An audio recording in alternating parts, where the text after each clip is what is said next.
दोस्तों, SK education champion में आप सभी का स्वागत है। दोस्तों, इस वीडियो में आपको बताएंगे सामान्य हिंदी के कुछ महत्वपूर्ण कारक।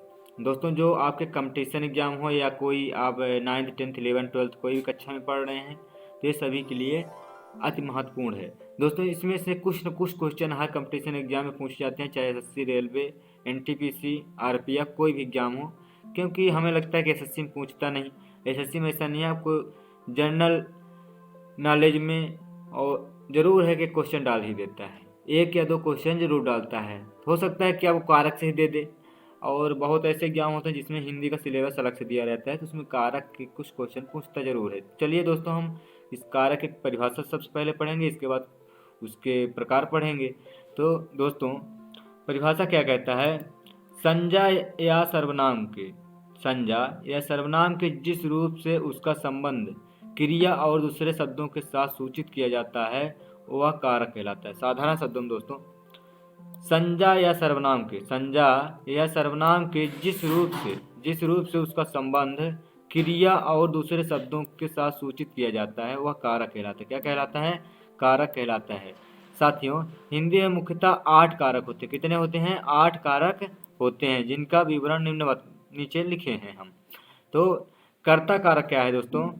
कर्ता कारक पहला क्या है? कर्ता कारक। अगर आपको कहीं पे ने शब्द आपको कहीं दिख जाए तो समझ लीजिए कि वहाँ पे क्या है? कर्ता कारक है। क्या है? कर्ता। अधिकतर की बात कर रहा हूँ, पूरे नहीं, सभी नहीं, अधिकतर मतलब 100 में 95% आपको कर्ता कारक ही मिलेंगे अगर ने शब्द दिया है आपको। आप लोग 6 या 7th क्लास में आप लोग पढ़े होंगे, कर्ता ने कर्म को करण कारक संप्रदान से संप्रदान के लिए आपदान से, तो आप ऐसे पढ़े होंगे। तो दोस्तों, यहाँ अगर ने आ जाए तो क्या होता है?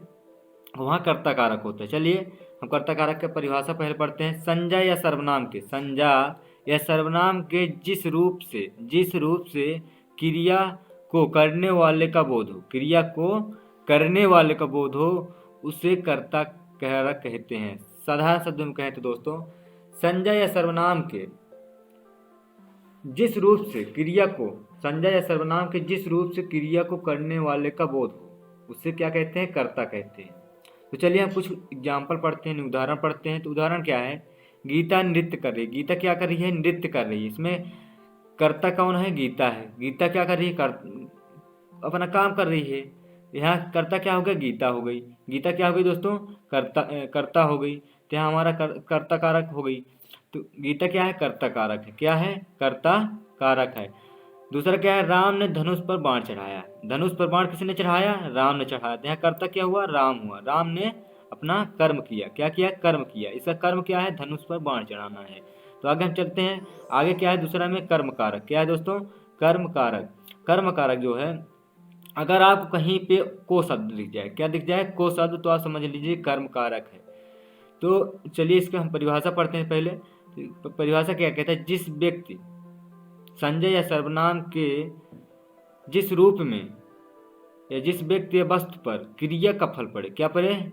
क्रिया का फल पड़े, तो उसको हम क्या कहते हैं? वहाँ पे कर्म कारक।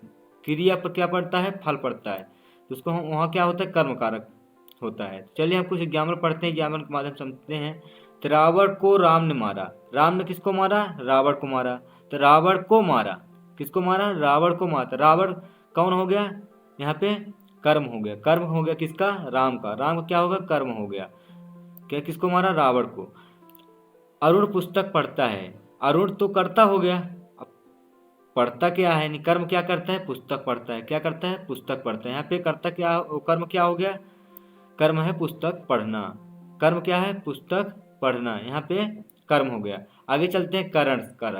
करण कारक क्या है? तीसरा क्या है दोस्तों? करण कारक। अगर आपको कहीं पे से लिखा दिख जाए तो आप समझ लीजिए उसमें से 95% उम्मीद है कि करण कारक ही होता है। तो साथियों आगे चलते हैं।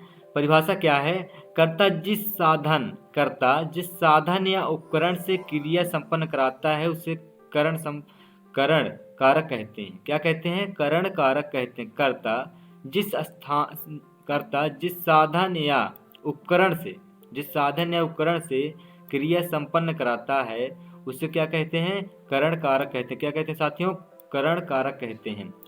आगे चलते हैं, कुछ एग्जाम्पल पढ़ते हैं। तो माली दुखी से, माली खुरपी से, सॉरी यहाँ पे खुरपी लिखा हुआ है, माली खुरपी से घास खोद रहा है।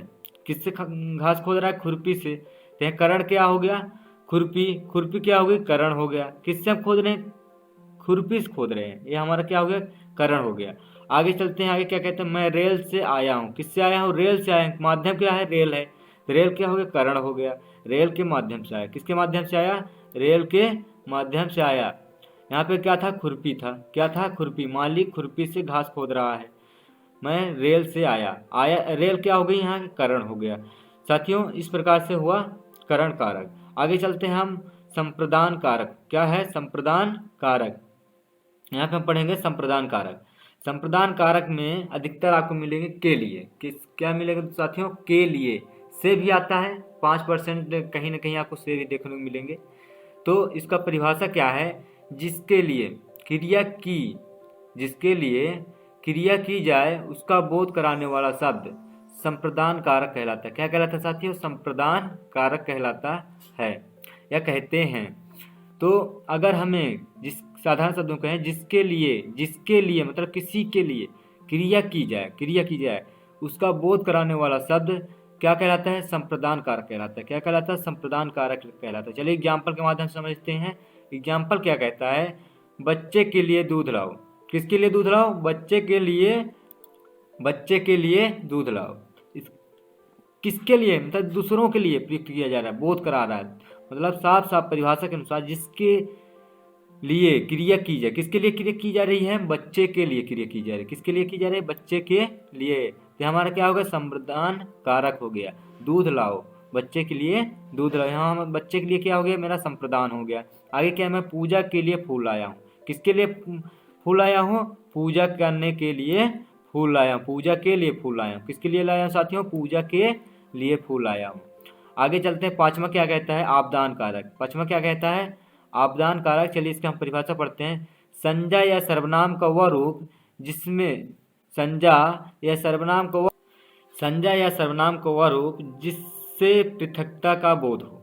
किसका हो साथियों, सरल शब्दों में कहें तो संज्ञा या सर्वनाम का वह रूप जिससे हम किसी वस्तु या किसी से अलग होते हैं, पृथक होते हैं, होना का बोध हो, वहाँ हम क्या कहते हैं, अपदान कारक। क्या कहते हैं, अपादान कारक, अपादान कारक। तो साथियों अतुल ने डाल से फूल तोड़ा। किससे अलग हुआ यहाँ पे साथियों, डाल से क्या हुआ, अलग हुआ, कौन, फूल।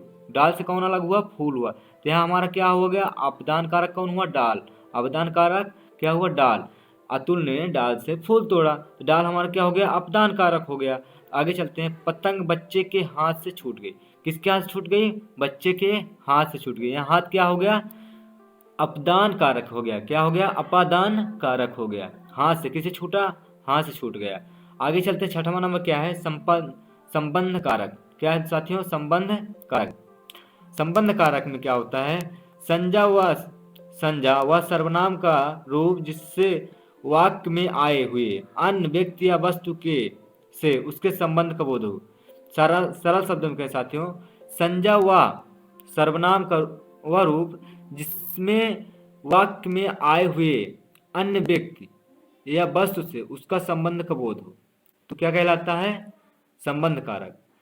इसमें अधिकतर शब्दों का प्रयोग होता है का, की, के। अगर ये शब्द आपको दिखे तो संबंध कारक का अधिकतर चांसेस रहते हैं।